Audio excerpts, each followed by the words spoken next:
Hello 11th class students. आज elasticity of demand का हमारा नेक्स्ट टॉपिक है और ये इस चैप्टर का लास्ट टॉपिक है। Factors affecting price elasticity of demand. Price elasticity of demand के बारे में आप लोगों ने जाना था। इसके 5 टाइप थे, वो भी आप लोगों ने देख लिए थे और मुझे उम्मीद है कि आप लोग इसके न्यूमेरिकल की प्रैक्टिस अपने घर पे लगातार कर रहे होंगे। ठीक है, तो आज हम पढ़ने जा रहे हैं इलास्टिसिटी ऑफ डिमांड को इफेक्ट करने के कौन कौन से फैक्टर्स होते हैं। तो सबसे पहले आपको जानना होगा कि जो हमारी डिमांड है इसको हम नॉर्मली 2 टाइप्स में पढ़ेंगे, एक इलास्टिक और एक इन इलास्टिक। कि हमारी डिमांड कब इलास्टिक होगी, हमारी डिमांड कब इन इलास्टिक होगी। तो पहले हम इलास्टिक और इन इलास्टिक कॉन्सेप्ट को एक बार समझ लेते हैं। देखिए, इलास्टिक कॉन्सेप्ट जो होता है, इलास्टिक के अंदर होता है जो क्वांटिटी के अंदर चेंज है वो ज्यादा होता है और जो प्राइस के अंदर चेंज है वो कम होता है। जब क्वांटिटी में ज्यादा चेंज हो और प्राइस में कम चेंज हो तो उसको बोलते हैं हम डिमांड इलास्टिक है। और जो इन इलास्टिक कंसेप्ट होता है हमारा, इसका मतलब होता है जब क्वांटिटी डिमांड में चेंजेस कम है और प्राइस में चेंजेस ज्यादा है, तो इसको हम बोलते हैं इन इलास्टिक कंसेप्ट। अगर आपको ये याद नहीं होगा सही से तो सिर्फ आपको याद रखना है, जब डिमांड में ज्यादा चेंजेस होते हैं तो वो इलास्टिक डिमांड होती है और जब डिमांड में कम चेंजेस होते हैं तो वो इन इलास्टिक डिमांड होती है। इस बात को आप लोग हमेशा याद रखना। ठीक है, तो इसका सबसे पहला फैक्टर है नेचर ऑफ कॉमोडिटी। किसी भी कॉमोडिटी का नेचर डिसाइड करता है कि उस कॉमोडिटी की डिमांड इलास्टिक होगी या फिर उसकी डिमांड इन इलास्टिक होगी। कैसे, आइए जरा समझते हैं। नेचर में हम गुड्स को 2 टाइप से डिवाइड करते हैं। एक होगा नेसेसरी गुड्स और एक होगा लग्जरी गुड्स। नेसेसरी गुड्स जैसे salt, match box, books, seasonal vegetable,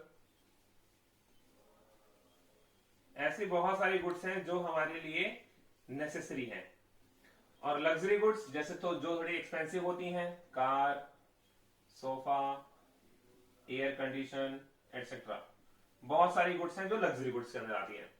तो जो हमारी नेसेसरी गुड्स हैं, अगर इनके प्राइस में चेंजेस होंगे तो इनकी डिमांड बहुत ज्यादा चेंज होगी या डिमांड कम चेंज होगी। तो जब इनके प्राइस चेंज होंगे तो इनकी डिमांड में कम चेंजेस आएंगे, क्योंकि इनकी डिमांड हमारे लिए बहुत ही जरूरी है, ये जरूरी चीज है हमारे लिए, तो इसकी डिमांड बहुत ही कम चेंज होगी। तो ऐसी गुड्स की डिमांड होती है इन इलास्टिक। जैसा देखिए हमने यहाँ पे सीखा है भी, क्योंकि क्वांटिटी में कम चेंज होगा तो उसको इन इलास्टिक बोलते हैं। ऐसे ही हमारा दूसरा है लग्जरी गुड्स।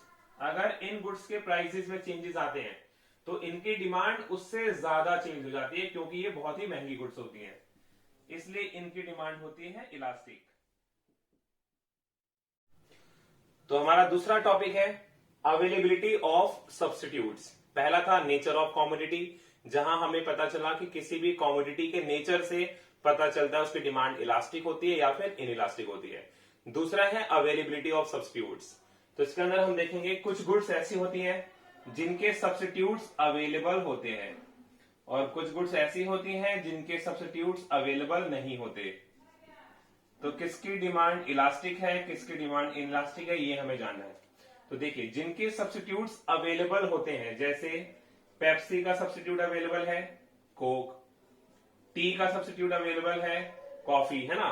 तो अगर इनके प्राइस चेंज होते हैं तो इनकी डिमांड बहुत ज्यादा चेंज हो जाएगी। अगर पेप्सी का रेट बढ़ गया तो पेप्सी की डिमांड बहुत ज्यादा घट जाएगी, क्योंकि लोग अब कोका कोला पीने चले जाएंगे।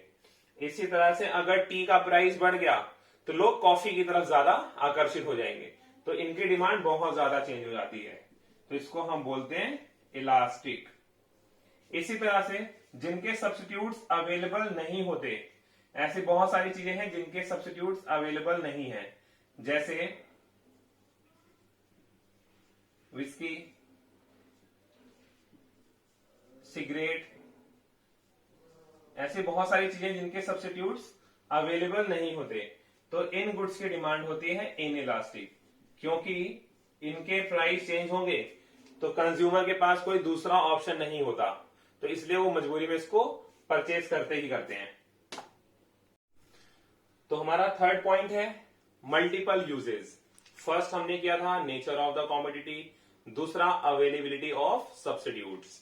अब थर्ड करने जा रहे हैं हम मल्टीपल यूजेस। देखिए हम डेली लाइफ में ऐसी बहुत सारी थिंग्स यूज करते हैं जिनके मल्टीपल यूजेस होते हैं, बहुत सारी चीजें जिसके हम बहुत सारे यूज लेकर आते हैं, और कुछ चीजें ऐसी होती हैं जिनके बहुत सारे यूजेस नहीं होते, एक ही यूज होता है या ज्यादा से ज्यादा 2 यूज होते हैं, उससे ज्यादा यूजेस नहीं होते। जैसे आप अपने घर में मिल्क लेकर आते हैं तो मिल्क के यूज बहुत सारे हैं। आप उससे कर्ड बनाते हैं, उससे आप सीधा डायरेक्ट कंज्यूम करते हैं, उससे आप टी भी बनाते हैं, कॉफी बनाते हैं, बहुत सारे यूजेस होते हैं। ऐसे ही इलेक्ट्रिसिटी है, इलेक्ट्रिसिटी के बहुत सारे यूजेस होते हैं। ठीक है, हम लाइट जलाने के लिए उसको यूज करते हैं, फैन चलाते हैं, ठीक है, एयर कंडीशन, रेफ्रिजरेटर, बहुत सारे इसके यूजेस आते हैं। तो जिन गुड्स के यूजेस बहुत सारे होते हैं उनकी डिमांड कैसी होती है, और जिनके यूजेस बहुत ज्यादा नहीं होते उनकी डिमांड कैसी होती है, आइए उसको हम समझते हैं। तो मल्टीपल यूजेस में ले लेते हैं, कुछ को लेते हैं जो मल्टीपल यूजेस नहीं है।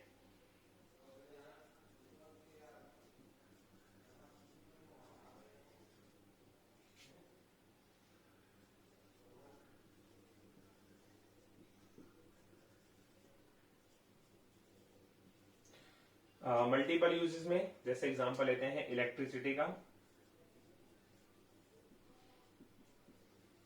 तो इलेक्ट्रिसिटी कहां कहां यूज करते हैं हम? लाइट बल्ब जलाते हैं इससे हम, ठीक है, एसी चलाते हैं, फैन चलाते हैं, टीवी चलते हैं, यानी बहुत सारी चीजें हम इसे यूज करते हैं। तो जिनके मल्टीपल यूजेस होते हैं, अगर इनका प्राइस चेंज हुआ तो इसकी डिमांड में काफी ज्यादा चेंजेस आ जाएंगे। अगर इलेक्ट्रिसिटी का रेट बढ़ गया तो हम लोग क्या करेंगे, सिर्फ जो हमारे लिए बहुत ही जरूरी चीजें हैं उसी को हम यूज करेंगे। जैसे बल्ब जलाएंगे, ठीक है, गर्मी में फैन यूज करेंगे, सर्दियों में हीटर गीजर यूज करेंगे। इससे ज्यादा हम इसके यूजेस को नहीं लेकर आएंगे, ताकि इसका जो रेट इतना बढ़ गया है उसको हम लिमिट में लेकर आ सके। तो इसकी डिमांड कैसी हो गई? इलास्टिक, क्योंकि प्राइस के चेंज होने की वजह से इसकी डिमांड में बहुत ज्यादा चेंजेस आ गए। लेकिन बहुत सारी चीजें ऐसी हैं जिनके मल्टीपल यूजेस नहीं होते। बुक्स, नोटबुक, आपको इन्हें अगर आप लेकर आएंगे तो सीधा आपको क्या करना है, इनसे स्टडी करनी है। अगर बुक्स या नोटबुक के रेट बढ़ भी गए तो क्या आप उसको खरीदेंगे? नहीं। आपको तो पता है उसका यूज सिर्फ एक ही है और उसको आपको स्टडी के लिए यूज करना है। तो स्टडी के लिए यूज करने के लिए उसको तो आपको लेके आना ही पड़ेगा। इसलिए इसकी डिमांड कैसी होगी? इन इलास्टिक, ठीक है, क्योंकि इनके प्राइस चेंज होने की वजह से इनके डिमांड में बहुत ज्यादा चेंजेस नहीं आएंगे। नेक्स्ट है हमारा हैबिट ऑफ कंज्यूमर। देखिए आप अभी 11th क्लास के स्टूडेंट्स हैं, बहुत सारी हैबिट हर किसी की होती है। आपकी भी हैबिट होगी साइकिलिंग करना, स्टडी करना, कहीं बाहर घूमना, टेलीविजन देखना, वीडियो गेम खेलना। तो बहुत सारे लोग होते हैं जिनकी बहुत सारी चीजों के लिए हैबिट होती है। लेकिन वहीं बहुत सारी चीजें ऐसी भी हैं जिसकी हैबिट आपके घर में किसी को है, आपके फ्रेंड्स को है, लेकिन आपको उसकी हैबिट नहीं है। ऐसी भी चीजें होती हैं। तो कंज्यूमर को हम इनने यहाँ पे 2 चीजों बांटा हुआ है। एक, जहां वो किसी चीज के लिए क्या है, हैबिचुअल, जहां उसको किसी चीज की आदत लगी हुई है। दूसरा, जहां उसे किसी भी चीज की आदत नहीं है, नॉट हैबिचुअल। तो जब कंज्यूमर किसी भी चीज के लिए हैबिचुअल होता है तो उसका प्राइस कितना भी चेंज हो जाए उसकी डिमांड बहुत ही कम चेंज होती है। तो हम यहां बोलेंगे इसकी डिमांड को इनइलास्टिक। इसी तरह से कंज्यूमर जहां पर नॉट हैबिचुअल है वहां पर डिमांड होती है इलास्टिक, क्योंकि अगर वहां प्राइस चेंज हो गया तो कंज्यूमर उस चीज को ज्यादा परचेज नहीं करेगा। ठीक है, तो मैंने आपको इलास्टिक और इनइलास्टिक को सिंपल बताया है। जब भी डिमांड में बहुत ज्यादा चेंजेस आता है तो डिमांड इलास्टिक होती है, और जब डिमांड में बहुत ही कम चेंजेस आते हैं तो डिमांड इनइलास्टिक होती है। इसी तरह से इसके 9 पॉइंट्स हैं आपकी बुक में। अगर आप लोगों को बाकी बचे हुए 5 पॉइंट समझ में नहीं आते तो मैं उसका एक और ट्यूटोरियल बना के यूट्यूब पे डाल दूंगा। लेकिन अगर आप लोगों को इन्हीं कॉन्सेप्ट्स के बेस पे वो 5 कॉन्सेप्ट और अच्छे से समझ में आ जाते हैं तो फिर हम आगे इस वीडियो को नहीं बनाएंगे। तो अगर आपका कोई भी डाउट होगा तो आप मुझे उसे कमेंट सेक्शन में जरूर बताना। Okay, bye bye.